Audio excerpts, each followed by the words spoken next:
Hey YouTube, I'm back to do a video because I'm at work and I'm taking a break because my head's about to explode for some of the things that I'm looking at this morning. Anyway, so this is kind of a response video, but not really a response video. It's just one that I think I need to do from my perspective. Rosemary, or Gastric Rose, on YouTube, and Kelly, or Paper Ballet, just recently did a video. I just watched Kelly's yesterday. I watched Rosemary's a week or so ago. Regarding people saying things to you or feeling like they have the right to say things to you when you put yourself out there on YouTube and or when you're losing weight. So local people, people face-to-face, and people on the internet. Some people feel like if you're in the public eye and you open yourself up to people about your weight loss journey, then that gives people the right to say things to you. Kelly said that she doesn't feel like that's, gives you a right to be a jerk, and I agree with that. It doesn't give you a right to be a jerk. We choose to share ourselves with you and our journeys with you because we feel like there's some value in what we have to say. So it doesn't give you the right to be ugly or hurtful in any way. And maybe you don't realize that you're being ugly or hurtful. Maybe you think you're actually saying something that's, your observation is, I don't know, maybe you think it's helpful. Most of those comments are not helpful. And keep in mind, too, that most of us have had a lifetime of people saying things to us that are not nice and hurt our feelings. I grew up as, I was a hefty kid, had to shop in the Husky department. Any of you who remember there being a Husky department, I think it was Sears or JCPenney or something like that. If my mother didn't make my clothes, that's where my clothes had to come from. Grew up in polyester. As a little kid, having to wear polyester to school because that's what fit. And nicknames, I was called,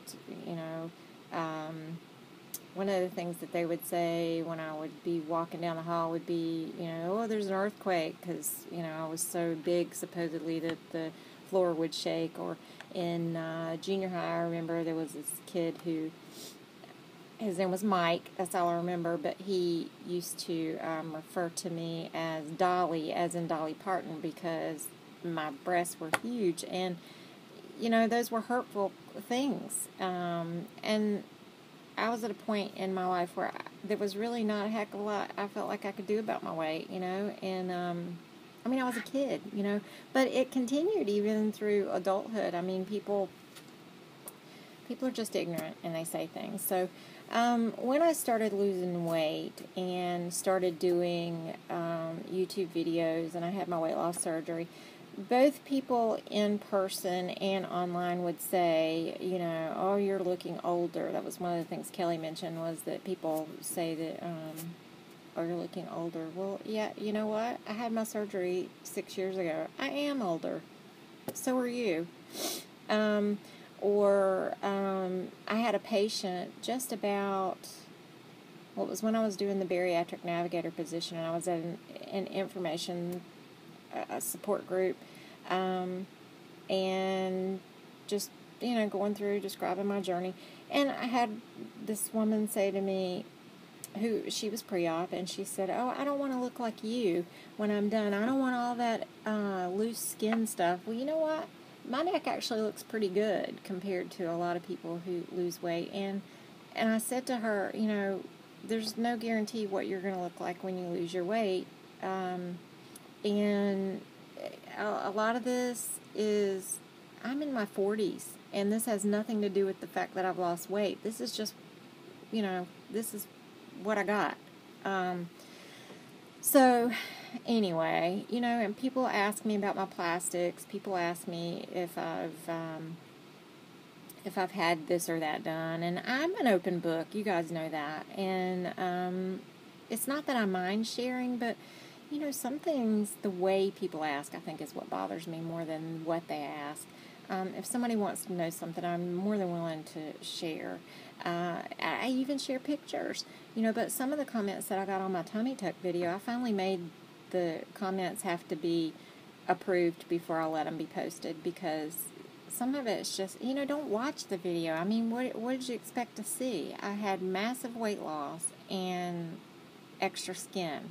So I don't know what you were looking for. Some of the comments I got on there were just disgusting, so I took them off. But anyway, I don't know if I covered everything that, because Rosemary had said you really need to do a reply video, so I'm trying. Oh, I had people ask me things like, people that I worked with, and I mean, I'm a nurse. You would think that fellow nurses, were more considerate, but I had people ask me, when are you going to get that done? Or when are you going to get that taken care of? Well, I'm not asking you when you're going to get your XYZ fixed, so why are you asking me when I'm going to get mine done? Because chances are when I get it done, you're going to be knowing about it because I'm going to tell you. Anyway, so that's my experience with people saying things, and, how do I deal with it? Well, most of the time I just shrug it off as ignorance, and I don't mean that in an ugly way. I mean they're ignorant to the fact that what they're saying is hurtful. It's not that they're an ignorant person or a stupid person or whatever. It's just that it's they for whatever reason they feel like they're free to say these things. It's just like you never walk up to a woman who looks like she might be pregnant and ask, when are you due? Because what if she's not pregnant? What if that's ascites, or, say she's got liver failure or something, that's fluid buildup in her abdominal area, and it's not really a baby. I mean, I saw a man the other day who had a he looked like he could have been pregnant with twins, like 9 months. Obviously, the man wasn't pregnant. What if somebody said something like that to him? He could be dying with liver disease or whatever. There's just some things you don't ask people. And, if people are like me and they want you to know, chances are, like I said, they're going to tell you. So, anyway, that's all I got. Talk to you soon. Bye.